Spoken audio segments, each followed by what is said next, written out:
Hey guys, welcome back to the channel. This video is going to go over the 6.5 Grendel build process. Originally I'd contacted F4 Defense and I had planned to use their receivers as a basis for the 6.5 Grendel build.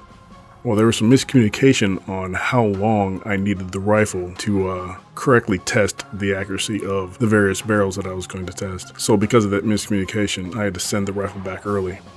And it might have worked out for the best because right as I was sending their rifle back to them, Air Precision came out with their M4E1 lower and upper receivers.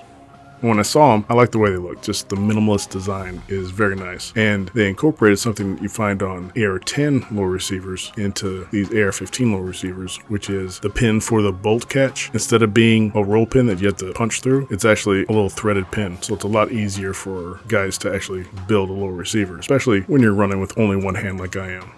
But anyways, here's the 6.5 Grendel completed, looking at the right side. You can see, obviously, the one with the Air Precision M4E1 upper and lower receivers. For the internals, I again went with JP Rifles components. The Easy Trigger with the Armageddon Gear Revolution roller trigger there, and their new VMOS bolt carrier group. Now, the VMOS bolt carrier, you can actually change the different weights on the back, and that can help you with cycling for different small frame calibers or even when you're running a suppressor. Now, it's really hard to find the Magpul Gen 2 PRS stocks, so I ended up going with the Gen 3 PRS stock. Now let's look at the left side of the rifle. As you can see, like the 6.5 Creedmoor build, I used a Strike Industries pistol grip with that little finger bump attachment that pulls your finger out so that the last pad of your trigger finger should be resting on the trigger. And then the addition of the roller trigger makes it so I don't have to concentrate so much on my trigger finger and I can concentrate on other things. Now for the mag release and bolt catch, I went with 4 controls. They got a set that's an ambi magazine catch and release there, and the matching bolt catch, the bottom of it is extended a little bit more so that you can get your thumb on there and push it in and lock the bolt back without hitting the magazine release. So that's a good combination. For the charging handle, I went with the Strike Industries latchless charging handle with their little ISO tab. I put a red ISO tab only on the left side so that if anything goes wrong and I need to charge the weapon for some reason, I can continue to look down the scope but use my peripheral vision to see that red tab so I know exactly where the charging handle is to charge the rifle, whether it be for initial loading or clearing a malfunction. To finish off the cycling system of this rifle, I have a Strike Industries flat wire buffer spring, and I'm also going to run another CTS Engineering anti-tilt active recoil buffer. Now what this anti-tilt active recoil buffer does is it helps center the bolt carrier group as it cycles back and forth through the receiver and the stock, trying to take away all possibility that any bolt carrier tilt will happen. Now there are those that say that bolt carrier tilt only happens in gas piston guns, but I also think it happens in direct impingement guns as well, although not as much as a gas piston gun. I went over this buffer in a previous video, so feel free to check that out. But during assembly, as you'll see in part 2, I ran into a little problem with this anti-tilt model active recoil buffer in the JP Rifles VMOS bolt carrier group.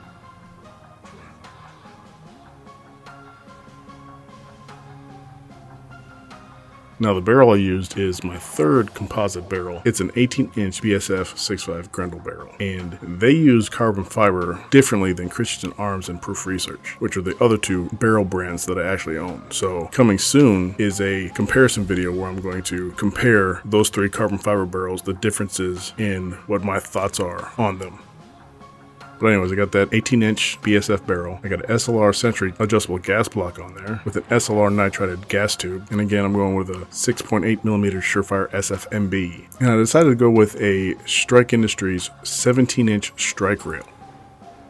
I'm not sure, but I think the last time I was running a Harris bipod on my 6.5 Creedmoor, and I since then upgraded to Atlas bipod, and I got it on a Kinetic Development M-Lock QD mount so that I can switch it between the Grendel and the Creedmoor. Just makes it a lot easier for me, and not just me, it would make it easier for anybody actually. Up top on the rifle, I'm running a American Defense Manufacturing 30mm QD mount, and it's holding the Athlon Optics Aries front focal plane 4.5 to 27 times magnification scope up there. And I want to see how it competes against the Vortex Razor I got on the Creedmoor. Well, that's it for part 1, the parts that I used in the build. Be sure to check out the build video coming up here soon. If you guys like the video, give it a like. Don't forget to subscribe. Feel free to check out the Facebook page. We have some fun there. And if you like this content and you think it's worth anything, I guess, go ahead and stop by the Patreon page. Patrons get to see the videos a week in advance. Well, other than that, I guess that's it. I'll see you guys next time. Later.